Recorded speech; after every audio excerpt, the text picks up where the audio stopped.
Bonjour tout le monde et je vous souhaite la bienvenue à cet épisode du lundi 1er mai de F1 Podcast. Ici Martin Simon avec un C. Et aujourd'hui à l'émission, retour sur le Grand Prix d'Azerbaïdjan et sa formule sprint.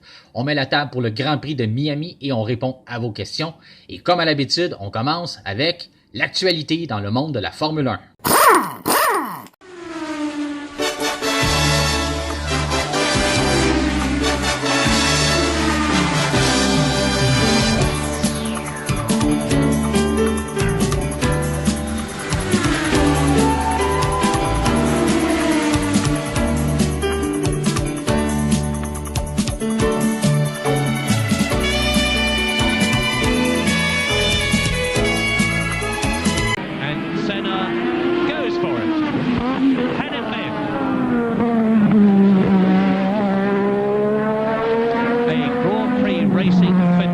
Tout d'abord, le premier sujet d'actualité, c'est cette fameuse date du 1er mai, un incontournable qui marque à tout jamais une journée sombre dans l'histoire de la Formule 1. Bien sûr, je parle du décès de Ayrton Senna. Ça fait déjà 29 ans aujourd'hui qu'il nous a quittés suite à des multiples blessures subies dans un accident en 1994 au Grand Prix de Saint-Marin à Imola. On s'en rappellera pour plusieurs personnes, c'était un idole. Soit il y en a qui ont vécu ces moments en direct, puis c'est plusieurs dépassements et sa fougue en piste, ou pour les plus jeunes, ils ont réussi à voir de nombreuses vidéos disponibles sur la chaîne YouTube ou le documentaire aussi qui a été fait il y a déjà quelques années qui était excellent pour apprendre un peu sur son histoire. Si vous ne l'avez pas vu, eh bien je vous le recommande. Eh bien aujourd'hui, j'ai décidé de prendre un moment non seulement en sa mémoire pour vous parler un peu de lui. Oui, on connaît beaucoup les statistiques, les exploits. Plusieurs vont mentionner que c'est probablement le meilleur pilote de tous les temps. C'est sûr qu'on peut juste s'imaginer les statistiques qu'il aurait pu avoir s'il avait pu vivre un peu plus longtemps et s'il avait pu avoir une carrière un peu plus allongée en Formule 1. Mais j'ai décidé que non seulement on le sait qu'il est 5e de tous les temps pour les victoires, que c'est un triple champion du monde, mais d'aller en plus amener la lumière un peu sur son style particulier qu'Ayrton Senna avait. Tout d'abord, Ayrton Senna, il avait un style de pilotage qui n'a pas été vraiment répété encore. J'ai préparé un petit extrait pour vous faire entendre quand que Ayrton Senna arrivait dans un virage. Normalement, ce qu'on va voir chez les pilotes plus communs dans tous les autres styles qu'on va voir, c'est on va voir que on va essayer de décélérer la voiture, donc ralentir le plus possible à l'entrée d'un virage. Et après ça, on va aller tranquillement sur l'accélérateur pour regagner de la vitesse afin d'avoir une bonne sortie de virage. Ayrton Senna, ce n'était pas son style du tout. Lui, il rentrait dans un virage, puis vous allez pouvoir entendre sur l'extrait que j'ai préparé qu'il se mettait à donner des coups sur l'accélérateur. On entendait complètement là, comme 3, 4, 5 des fois d'accélérateur qu'il donnait afin de regagner de la vitesse. C'est un style qui est très, très particulier. Donc, je vous fais entendre ça. J'ai préparé 2 extraits, donc on va être capable de le entendre. Premier extrait, vous allez entendre juste les petits, son entrée de virage et vous allez entendre les coups. Fait que je vous fais entendre ça tout de suite.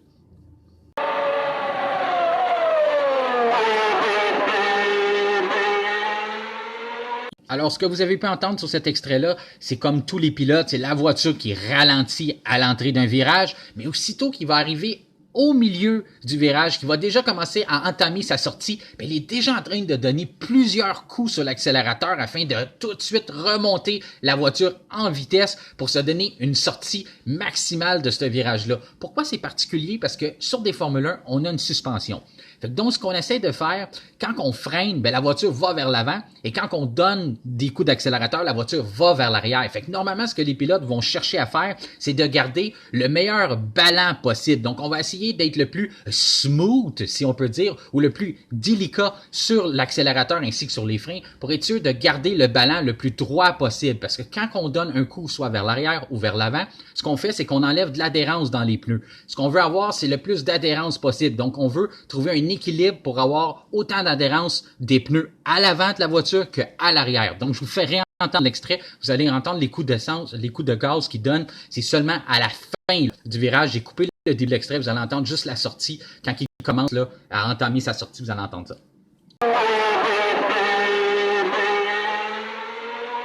Alors maintenant, le pourquoi il décidait de favoriser ce type de technique-là et quelle sorte de gain il pouvait aller chercher par rapport à la technique plus orthodoxe employée par le reste des pilotes de la grille et ses coéquipiers. Eh bien, il y a des gens qui ont déjà mentionné que dans la même voiture qu'eux, il était capable d'aller chercher jusqu'à 2 dixièmes par virage de plus. C'est des gains très significatifs. Pourquoi on ne faisait pas juste reproduire la même technique que Ayrton? Eh bien, parce que c'est une technique qui est très imprévisible et très dure à maîtriser. On l'a expliqué auparavant, on veut garder le plus de stabilité possible dans le virage.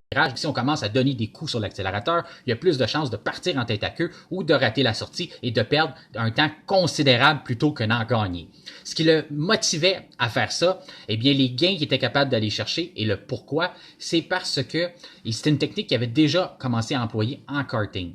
Et quand il est arrivé en Formule 1, il y a le fameux turbo à l'intérieur de la voiture. Et le turbo, quand on relâche l'accélérateur, eh bien, il commence à ralentir le débit d'air qu'il envoie à l'intérieur de la chambre à combustion.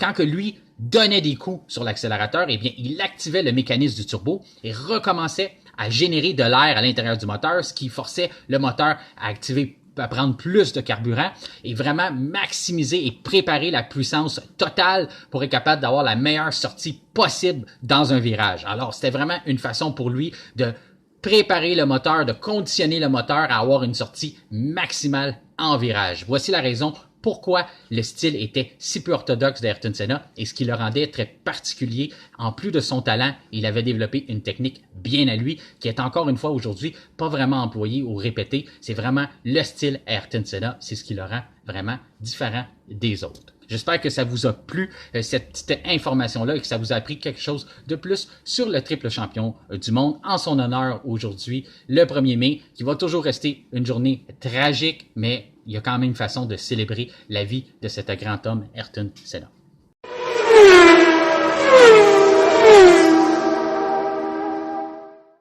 Week-end de course à Bakou, Azerbaïdjan, ça nous a donné la chance de vivre cette nouvelle formule sprint qui a été modifiée afin de ramener un spectacle lors d'un week-end complet. On veut vraiment avoir un spectacle du vendredi au dimanche. Pour ma part, j'ai pas trouvé que ça a été une mission accomplie. J'ai pris aussi vos commentaires sur notre page Facebook de F1 Podcast et il y a plusieurs d'entre vous qui m'ont mentionné, qui ont aimé, mais ils ont plusieurs suggestions pour continuer l'amélioration. Il y en a d'autres qui m'ont dit j'ai pas aimé du tout, mais la plupart d'entre vous, là, vous étiez, je dirais, mi-figue, mi-raisin par rapport à ce qu'on a vécu lors du week-end. Et pour en revenir là-dessus, eh bien, on a eu la qualification du samedi matin qui était pour la fameuse course sprint.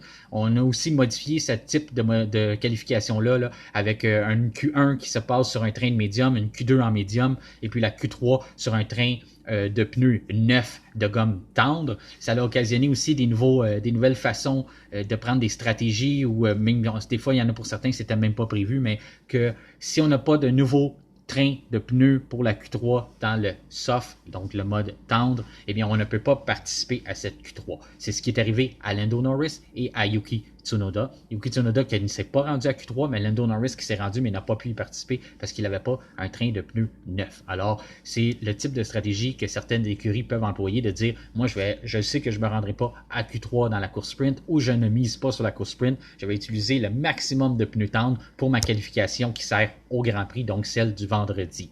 Il y a aussi la FIA qui a voulu modifier ce règlement-là. On s'est comme rendu compte, on voulait obliger les écuries à dire non, vous êtes forcés de garder un train, là. Vous ne pouvez pas l'utiliser le vendredi. On a voulu modifier ça vendredi matin avant que toutes les épreuves commencent. Puis les 10 écuries ont décliné la demande de la FIA. Ils ont dit non, ça ne nous intéresse pas. Vous avez écrit le règlement comme ça. On joue comme ça pour le week-end. On s'en reparlera si vous voulez apporter d'autres modifications au règlement. Alors, c'est ce qui a été décidé, le mode d'emploi qu'on a décidé d'opter pour le week-end et c'est ça qui a occasionné que Lando Norris n'a pas pu participer à la Q3. La sprint a été vraiment comme les autres sprints qu'on a vus, ils ont joué de façon très conservatrice. Il n'y a personne qui a voulu vraiment prendre de risques. Il y a juste George Russell qui a décidé d'aller vraiment, on peut dire, all-in lors de la course sprint. Il a aussi trouvé une nouvelle façon, aussi peut-être la façon d'arrêter les Red Bull. C'est il a modifié l'aérodynamisme sur la voiture de Max Verstappen en lui faisant un gros trou sur le côté. Et ça a l'air d'avoir porté fruit pour certains moments. Donc, ça a empêché Max Verstappen de pouvoir attaquer Charles Leclerc. Ça n'a pas aidé George Russell à terminer devant une Red Bull, mais ça l'a plutôt aidé la Ferrari à Charles Leclerc de garder sa position, une deuxième place, car il avait déjà perdu sa première place à Sergio Perez. C'est lui qui a remporté la course sprint. Et bien on peut dire que Sergio Perez a été le grand gagnant du week-end. Il a remporté la sprint ainsi que le Grand Prix de dimanche. Le Grand Prix de dimanche a été la même chose, ça a été très très calme, pas beaucoup d'action, pas beaucoup de dépassements. On a eu une erreur suite à Nick DeVries qui a cassé sa suspension. On a appelé la voiture de sécurité. On avait déjà fait rentrer le double champion Max Verstappen chez Red Bull. Donc à ce moment-là, ce que ça a occasionné, c'est que les autres ont pu s'arrêter sous la voiture de sécurité. Les autres ont eu un arrêt au pluie qui a coûté la moitié du temps de celle de Max Verstappen. Ça lui a coûté la tête ainsi que la victoire. Après ça, il n'a jamais été en mesure de rechercher son coéquipier Sergio Perez qui a remporté le Grand Prix. Les résultats rapidement, il y a Aston Martin aussi qui a eu une très très belle course, mais les autres, ça a été vraiment où ce que ça s'est joué, ça a été dans les périodes de qualification où les DRS ne fonctionnaient pas. On sait que si on a des DRS qui fonctionnent à moitié, mais c'est un désavantage qui est énorme. Alors ça a vraiment coûté des positions importantes et surtout des points importants à Aston Martin lors du week-end parce qu'en mode course, on a vu Alonso, il était très compétitif. On a vu Lance Stroll aussi, je l'ai trouvé très bon, un très très bon départ, une très bonne relance. Fait 2 petites erreurs, c'est ce qui a coûté. C'est quelque chose, je ne veux pas être trop sévère avec Lance Stroll, excusez. Je ne veux pas être trop sévère avec lui parce que je sais qu'il fait des bons efforts, puis il y a en masse de gens qui sont sévères avec lui. Puis cette saison, je trouve qu'il se présente à chaque course, il nous donne des choses. La seule chose qui revient souvent dans son cas, c'est qu'il est un peu lunatique. Il y a quelques petites erreurs qui reviennent. Soit il tombe dans la lune, comme je dis, ou endormi, mais au moins, là, vous pouvez faire le calcul. Là, vous voulez voir, si vous me trouvez trop sévère, là, faites le calcul de votre côté, puis vous me donnerez votre opinion. Mais on est capable d'aller voir dans le passé, il y a au moins une erreur par week-end. Puis même des fois, on peut dire une erreur par journée. Donc, tu ne peux pas devenir champion du monde ou tu ne peux pas être en compétition pour être dans les meilleurs pilotes si à tous les week-ends que tu te présentes, tu commets au moins une erreur à chaque week-end, ça ne marchera pas. Donc, on va lui donner une chance. C'est un pilote qui est jeune, on a tendance à l'oublier, ça fait longtemps qu'il est en Formule 1. C'est un gars qui a un talent indéniable, ça on ne se le cachera pas. Tu ne peux pas être en Formule 1 quand même que tu as tout l'argent du monde. Si tu n'es pas capable de piloter une voiture, tu ne resteras pas là longtemps ou sinon tu vas finir comme un certain Nikita Mazepin. Fait qu'alors, pour ce qui est de Lance Stroll, ça a été un très très bon week-end. Encore une fois, 2 petites erreurs qui ont coûté des positions, mais globalement, ça a été bon. Et j'ai beaucoup aimé aussi la façon que les deux ont travaillé en équipe, autant Fernando Alonso que Lance Stroll chez Aston Martin. On a une très belle cohésion et je trouve ça très le fun à entendre entre les deux. Bon, mais les résultats, je passe ça bien vite parce que je ne veux pas m'éterniser sur ce Grand Prix-là, mais il semble que ça a déjà été assez long en fin de semaine. Perez a remporté devant Verstappen, on l'a dit. Leclerc, Alonso, 4e. Sainz, 5e. Hamilton, 6e. Belle performance d'Hamilton avec la Mercedes qui n'a vraiment pas emmené rien de spécial comparativement à ce qu'on a vu dans les autres courses. Là. Je pense que Lewis a vraiment fait le mieux qu'il pouvait avec sa voiture. Stroll, 7e. Russell, 8e. Lando Norris, McLaren, on a vu des améliorations. 2 dixièmes qu'on a gagné avec ces fameuses améliorations-là que Zach Brown nous promettait depuis Bahreïn, qui disait que la voiture s'en venait, même que Lando Norris a mentionné que la voiture qu'ils ont eue lors du week-end, c'est la voiture qu'ils auraient dû avoir en début de saison. Je ne sais pas qu'est-ce qu'ils ont fait pendant la saison morte, pourquoi que cette voiture-là a pris autant de temps à arriver. Mais avec les 2 dixièmes qui ont réussi à retrancher et les prochaines améliorations qui sont à venir, c'est quand même quoi qui augure bien. Le temps qu'à rouler, c'est une grosse différence entre ça et rouler dans les dernières positions comme on faisait en Bahreïn, mais depuis le début de la saison. Tsunoda, 10e, un beau week-end chez AlphaTauri. On sait qu'on a eu des grosses nouvelles au cours de la semaine avec les changements de l'organisation, puis on voit que la voiture, il y a eu beaucoup d'améliorations qui ont été amenées, un nouveau plancher d'ailleurs, et Tsunoda a eu un bon week-end. C'est plate pour lui, ça a été sa course sprint a été gâchée à cause de la qualification du samedi matin, une neutralisation qui l'a forcé à être éliminé en Q1. Piastri, qui était malade tout le week-end, chez Webber, tout un lapsus. Mark Webber, lui, qui nous a mentionné que il y avait son client, il est l'agent de Piastri, lui a eu des problèmes, il savait que son pilote avait des problèmes toute la fin de semaine, il a même perdu énormément de poids, je pense que c'est un problème gastrique qu'il y avait, donc Piastri, il a quand même réussi à faire une belle performance. Albon, 12e, Magnussen, 13e, un week-end à oublier chez Haas, encore une fois, on le sait, on l'a mentionné, on n'a pas préparé grand-chose, on n'avait rien à mettre sur la table pour dire on a ça d'amélioration. La seule chose qu'on avait, c'est un nouveau livre de Gunther Steiner. Mais on a vu que ça n'a pas augmenté les performances en course pour l'écurie Haas. Gasly, 14e, le pire week-end de Alpine, le pire week-end dans toutes les écuries, on va le donner à Alpine, c'est certain. On nous a promis énormément de choses pour Bakou. On disait qu'on était capable de compétitionner les Mercedes. On avait énormément de choses positives, supposément, à mettre sur la table pour l'écurie française. Finalement, ça a été un fiasco. Là. On parle d'incendie dans la voiture, des problèmes mécaniques. On a Ocon qui a quand même resté en piste extrêmement longtemps pour essayer d'essayer d'aller chercher le maximum de position. Il a même fait son arrêt au pluie au dernier tour, ce qui a pratiquement occasionné une tragédie dans les pluies. Pour les gens qui ont manqué la situation, ça a peut-être été le moment où il y a eu le plus d'action lors du Grand Prix de dimanche. On a envoyé les mécanos de l'écurie Red Bull étaient déjà prêts à aller festoyer sur le long du mur de béton et non grimper la clôture parce qu'on sait que c'est plus permis. Il y avait aussi les photographes qui étaient déjà là. On commençait à installer le parc fermé, mais on avait complètement oublié que Esteban Ocon avait toujours pas fait d'arrêt au pluie, donc il devait s'arrêter absolument, sinon il aurait été pénalisé. Mais lui, en rentrant dans l'arrêt au pluie, dans la ligne des pluies, eh bien, il y avait des gens qui étaient là. Il a fallu on n'a pas de klaxon là, sur une voiture de Formule 1, donc lui, il a fallu qu'il navigue un petit peu à travers les gens pour se rendre à sa boîte de pluie, être capable de mettre un train de pneus différent afin de ne pas être disqualifié. Là. Ça a été, en tout cas, on s'en est passé près. C'est certain qu'il y a quelqu'un qui a eu des réprimandes ou qui a perdu son emploi pour une décision comme ça lors du week-end, mais Dieu merci, il n'y a pas eu de tragédie, mais ça a donné quand même, je pense que ça a été le moment où il y a eu le plus d'action dans le week-end. Après ça, Logan Sargent est 16e à bord de sa Williams. Hülkenberg, on disait chez Haas, ça a été un fiasco. 17e. Bottas s'en va, Alfa Romeo qui s'en va vraiment nulle part. Là. Il mentionnait justement Bottas qui est très inquiet des performances qu'on a. En tout cas, on doit avoir hâte, soit on a hâte de voir Audi arriver ou Audi a vraiment pas hâte d'arriver en Formule 1, mais en tout cas, pour l'instant, ça va pas bien, Bottas. Heureusement, il y a une belle coupe longueuil. Après ça, Joe, on le disait, lui aussi, abandon. Et puis Nick De Vries, mais il a cassé sa suspension. La pression commence à se faire sentir chez Nick De Vries. Normalement, on n'est pas très patient dans les écuries, surtout avec Helmut Marko, puis il se passe pas grand-chose de Nick De Vries. On a des erreurs, on a des choses. Je m'attendais à beaucoup plus. Je l'avais mis parmi les pilotes à surveiller pour la saison parce qu'on sait c'est un gars qui a déjà énormément d'expérience. Il a gagné en Formule électrique, il a gagné en Formule 2. C'est un gars qui a 28 ans.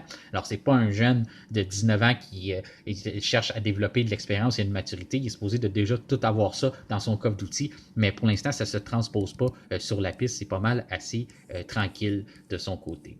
Eh bien, c'est ce qui résume le week-end de course. Vous avez sélectionné sur notre page aussi. Ça, je trouve ça le fun que vous venez vous êtes de plus en plus nombreux à venir voter. Alors, on met toujours le vote de le pilote de la journée vers la fin de l'épreuve.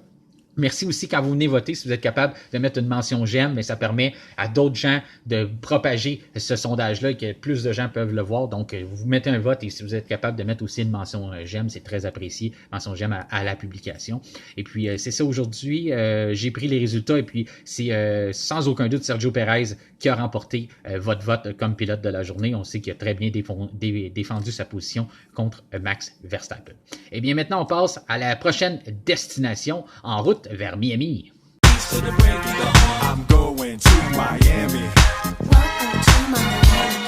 Premier Grand Prix en Amérique pour la saison 2023 qui aura lieu lors du prochain week-end à Miami. C'est un retour, ça sera la deuxième édition qui aura lieu là-bas. On se rappellera, c'est Max Verstappen qui avait gagné la dernière édition en 2022. Eh bien, moi, ma prédiction, c'est que ça sera encore Max Verstappen qui va remporter ce Grand Prix. Charles Leclerc, je le vois remporter la pole position parce qu'on sait qu'on n'apportait pas tant d'améliorations que ça pour le Grand Prix qui était en Azerbaïdjan. Donc, on est supposé avoir peut-être plus d'améliorations chez Ferrari pour Miami. Ça reste à voir. Donc, j'ai l'impression qu'on va être capable d'aller chercher un peu plus, encore une fois, en favorisant une configuration de voiture plus pour la qualification. Red Bull, on va aller avec une configuration qui va être plus pour la course. Alors, j'ai l'impression que le lendemain, c'est là que Max Verstappen va réussir encore une fois avec les zones DRS et avec les grosses lignes droites. Là, on va être capable d'aller chercher la Ferrari sans aucun doute. Sergio Perez, c'est là qu'on va voir, moi, même si on le surnomme le roi de la route, des circuits urbains, on se rappellera que l'année dernière, ça avait été plus difficile à Miami. Il avait passé beaucoup de temps derrière les Ferrari. Il n'avait pas été capable de dépasser Carlos Sainz. Il n'avait pas été capable de dépasser Charles Leclerc. Il avait resté pris derrière les Ferrari pratiquement la course. J'ai l'impression que ça va être la même situation qui va se reproduire. Celui qui va s'inviter dans cette compétition-là, ça va être Fernando Alonso qui va être là en fin de semaine. J'ai bien l'impression les problèmes de DRS vont être derrière Aston Martin. On va avoir remédié à la situation. Ça va être intéressant de voir quel type de performance on va être capable d'apporter aussi avec les grandes lignes droites. Puis on a un très très bon rythme en course. Alors ça va être à surveiller. Je pense que les Aston Martin vont être très dangereuses. Peut-être pas dangereuses pour les Red Bull, mais très dangereuses pour les les Ferrari et peut-être que Fernando Alonso pourrait venir aussi embêter Sergio Perez si Perez ne réussit pas à arriver avec une forme ultime comme il l'avait fait l'année dernière à Miami. S'il arrive encore avec quelques difficultés, je pense que ça pourrait lui occasionner des problèmes d'avoir le numéro 14 Fernando Alonso dans ses jambes pour venir compliquer son pointage au championnat du monde. Eh bien, c'est ce que je prévois pour Miami. On sait que dans les dernières semaines, il y avait eu plusieurs inondations. Mais finalement, c'est tout réglé. On souhaitait avoir une marina depuis longtemps. On sait qu'on a une marina artificielle, mais là, avec toute la pluie qu'on a eue, la seule différence, c'est que la marina va peut-être être une vraie, qui sait. Mais à part de ça, le reste, tout a l'air mis en place pour qu'on ait un beau week-end de course. Moi, l'année dernière, j'ai aimé Miami. Le problème, comme que je l'ai déjà expliqué, ça a été la diffusion à la télévision qui a fait défaut. On a eu autant de dépassements que dans toutes les autres bonnes courses de la saison, sauf qu'on a environ 25 à 26% qui a été télédiffusé. Donc, ça a été très mal filmé. Ça a été, les images étaient très mal redistribuées à la télé. Donc, ça a été le problème de Miami. J'espère qu'on a corrigé la situation, que ça a été remédié et qu'on va pouvoir vraiment profiter d'un beau week-end de course avec beaucoup de compétition. Maintenant, on passe à vos questions. Période de questions, 2 questions cette semaine des membres F1 Podcast. Sylvain et Sylvain, il faut croire que c'est un nom populaire chez les partisans de Formule 1. Le tout premier est un membre original de la page F1 Podcast. Il est même 3 en 3 dans nos quiz légers du vendredi, donc un adversaire redoutable pour les autres dans les quiz. Eh bien, il nous demande, suite à l'annonce, la publication qu'on a vue de la belle publicité là, de Red Bull et de Ford, il nous demande, c'était quand la dernière fois que Ford était en Formule 1? Eh bien, en 2004, on a fait le moteur Cosworth qu'on avait dans une Jaguar. On a décidé de vendre l'écurie qui est devenue en 2005 l'écurie Red Bull. Eh bien, la RB1 en 2005 avait un moteur, encore une fois, Cosworth. Donc, c'est le dernier moteur Ford Cosworth, c'est en 2005 dans la toute première Red Bull. Donc, c'est ça qui est ironique, c'est qu'on va faire un retour en Formule 1 avec une Red Bull alors qu'on avait quitté avec la transition Ford Red Bull quand l'écurie a été achetée par Jaguar. Donc, après la RB1, mais on aura, je n'ai pas fait le calcul, mais en 2026, on aura une nouvelle RB quelque chose qui va être avec un moteur Ford à l'intérieur.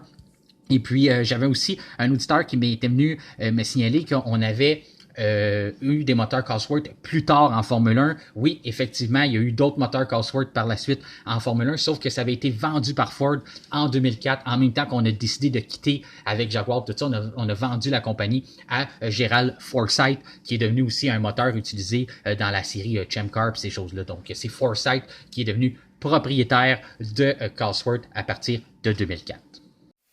Deuxième et dernière question nous vient de Sylvain de Montréal qui nous demande « Croyez-vous que Red Bull va autoriser Sergio Perez à compétitionner avec le double champion Max Verstappen? » Eh bien, j'ai mon opinion là-dessus, mais je vais commencer par celle de Christian Horner parce que je pense que celle de Christian Horner a beaucoup plus d'impact que celle de Martin Simon avec un C de F1 Podcast.